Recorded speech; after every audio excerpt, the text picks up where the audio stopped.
Hey. Welcome to a world of laughter, learning, and entertainment. Thank you for joining us today as we dive into Isabelle Collin Dufresne. Isabelle Collin Dufresne, 6 September 1935, 14 June 2014, known professionally as Ultraviolet, was a French-American artist, author, and both a colleague of Andy Warhol and one of his so-called superstars. Earlier in her career, she worked for and studied with surrealist artist Salvador Dalí. Dufresne lived and worked in New York City, and also had a studio in Nice, France. In the next phase, we'll be immersing ourselves in the realm of early life and exploring its real-world applications. Isabelle Collin Dufresne was brought up in a strict religious upper-middle-class family, but she rebelled at an early age. She was instructed at a Catholic school, and then a reform school. In 1953, she received a BA in art at Le Sacre in Grenoble, France. She soon left France to live with an older sister in New York City. Brace yourselves for the next chapter, where we'll be dissecting Salvador Dalí and New York City. In 1954, after a meeting with Salvador Dalí, she became his muse, pupil, studio assistant, and lover in both Port Liget, Spain, and in New York City.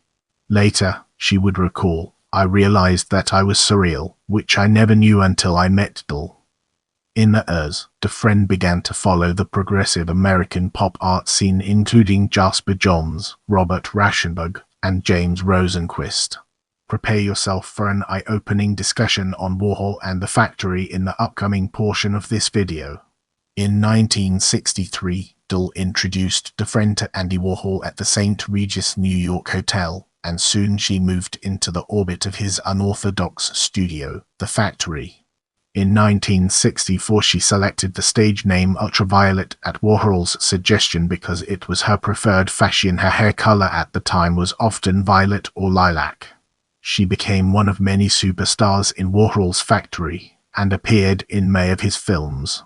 In 1967, Ultraviolet played a part with, among others, Taylor Mead in the surrealistic play Desire, Caught by the Tail by Pablo Picasso when it was set for the first time in France at a festival in Saint-Tropez.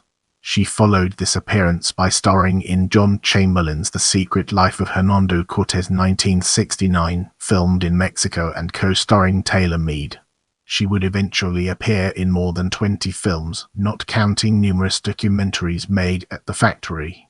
At various points in her career, she would meet numerous celebrities, including John Graham, John Chamberlain, Edward Ruscha, Rudolf Nureyev, Milo Forman, Howard Hughes, Richard Nixon, Aristotle Onassis, Maria Callas, Marcel Duchamp, Man Ray, Marc Chagall, Bob Dylan, John Lennon, and Yoko Ono. In later reminiscences, she would name Ruscha, Chamberlain, Nureyev, and Forman among her past lovers. In 1969, she was dethroned as Warhol's primary muse by Viva, a more recent discovery. In addition to numerous Warhol productions, Dufresne did appear among other Factory colleagues in the 1969 film Midnight Cowboy, and in the 1971 film Taking Off, directed by Forman. Although a full participant in activities at the Factory, she generally avoided the heavy drug usage prevalent at the time, saying that her body reacted badly to drugs.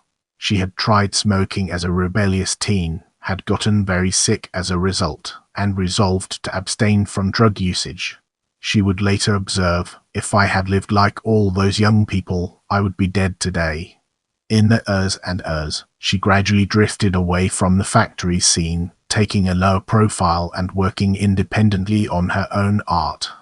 In her autobiography, published the year after Warhol's unexpected demise in 1987, she chronicled the activities of many Warhol superstars, including several untimely deaths during and after the Factory years. Let's now shift gears and explore later career through a critical lens, uncovering its strengths and weaknesses. In 1988, Ultraviolet published her autobiography, famous for 15 minutes, My Years with Andy Warhol. This autobiography was edited extensively and partially translated from French to English by her New York penthouse roommate Natalie Durkee. After a review of the book in the New York Times, it was published worldwide, eventually in 17 languages. After a book tour, she returned to France. In 1990, she opened a studio in Nice and wrote another book detailing her own ideas about art, L'Outratique. She lived and worked as an artist in New York City, and also maintained a studio in Nice for the rest of her life. In 2000, she was featured in Message to Andy Warhol, a concept art documentary by Laurent Voysick. On 10 April 2005, she joined a panel discussion Reminiscences of Dalí, a conversation with friends of the artist as part of a symposium, the Dalí Renaissance, for a major retrospective show at the Philadelphia Museum of Art. Her conversation with another former Dalí critic, French singer actress Amanda Lear, is recorded in the 236-page exhibition catalogue, The Dalí Renaissance, New Perspectives on His Life and Art After. In 2006, she had a solo show at Stefan Stuck's Gallery in Chelsea, Manhattan. In 2007, she gave a retrospective lecture at the New York Institute of Technology. In 2011, filmmaker David Henry Gerson released Ultraviolet for 16 minutes, a short documentary showing her perspectives on fame, art, religion, and her current artistic practice.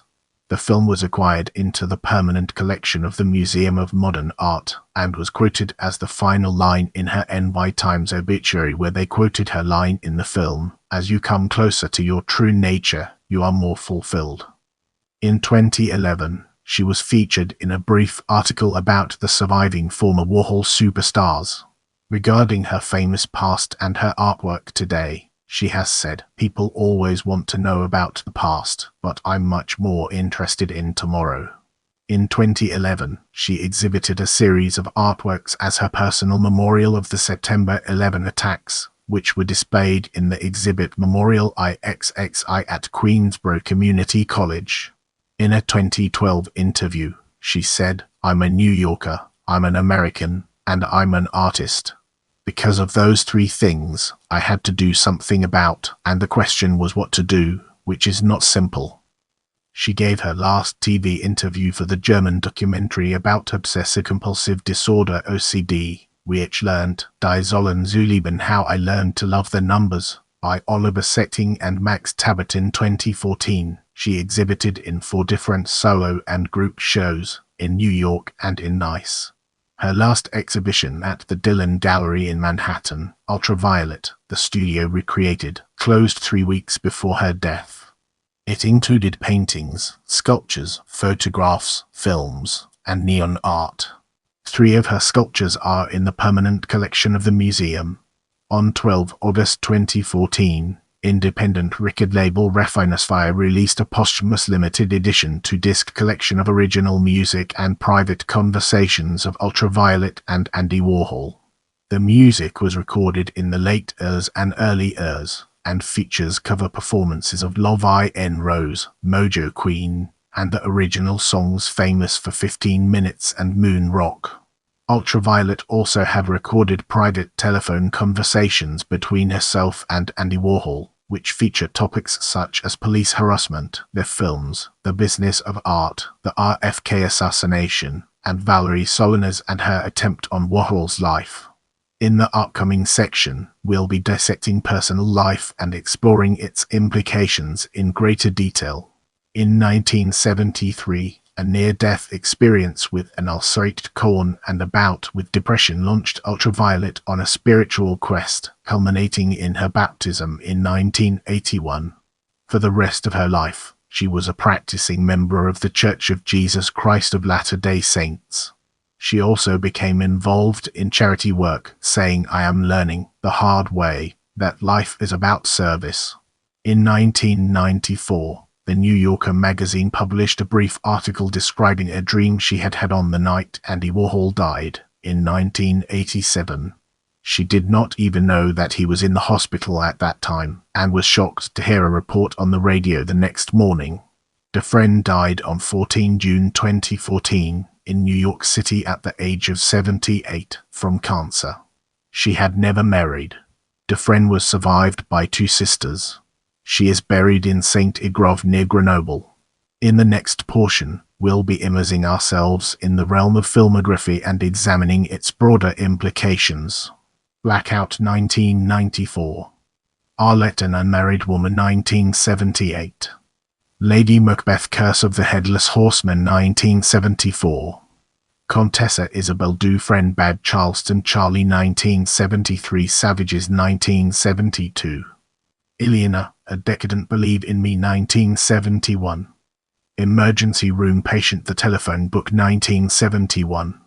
Whipwoman Simon, King of the Witches 1971. Sarah Taking Off 1971. SPFC member Dinah East 1970. Daniela Brand X 1970. Singer The Finks 1970. Felice Cleopatra 1970. Maidstone 1970. Herself Midnight Cowboy 1969. The Party The Secret Life of Hernando Cortez 1969.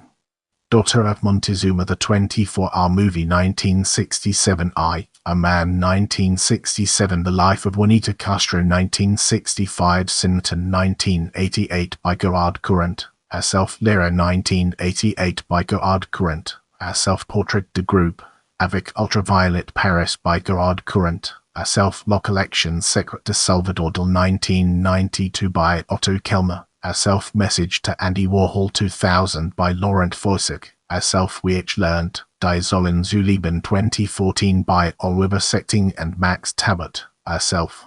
If you want to see more videos like this, make sure to subscribe and turn on notifications.